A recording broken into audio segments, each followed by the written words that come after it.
Hello mga idol.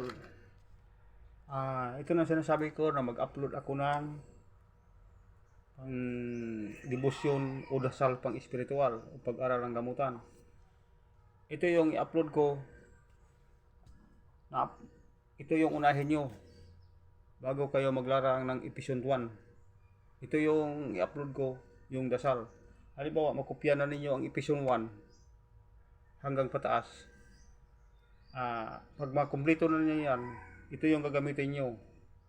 Yung pagdasal niyan, yung pagganap, na bago kayo magganap niyan para makuha niyo ang kapangyarihan ng pagpanggagamot o pagpagana sa mga orasyon, ganito yung gagawin nyo. Yung unang pagsabak nyo sa pagkopya matapos na, ito yung gagamitin nyo. Magsindi kayo ng kandila 2 o 3 o isang basong tubig. Tapos, yung pagsimula araw ng Biyernes sa unang buwan, 49 days. Huwag niyong patlangan. Dahil pag mapapatlangan ninyo yan, babalik kayo sa sunod buwan, babalik kayo sa unang araw. Bago matapos yung 49 days. Kaya kailangan yung pagsimula nyo ng unang araw hanggang 49 days yan, sunod-sunod, hanggang matapos kayo, araw at gabi. Pag makuha nyo yung 49 days, pasar na kayo. Ang gagawin niyo na lang, gabi-gabi, bawat matulog na lang ang gagamitin nyo. Kailangan habang buhay kayong nagdadasal, nagdedebosyon. Hindi pwede na kung matapos niyo ang 49 days, maghinto na kayo. Habang buhay niyan.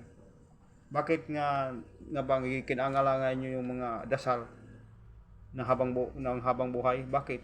Kasi pag manggamot na kayo, matibay na yung mga panangga nyo. Kasi yung nakalagay dyan ng debosyon na i-upload ko, bakod, balabal, balote, pundo, wala na kayo lahat ng diyan. At diyan po na gumagana yung mga orasyon, kahit anong klaseng orasyon.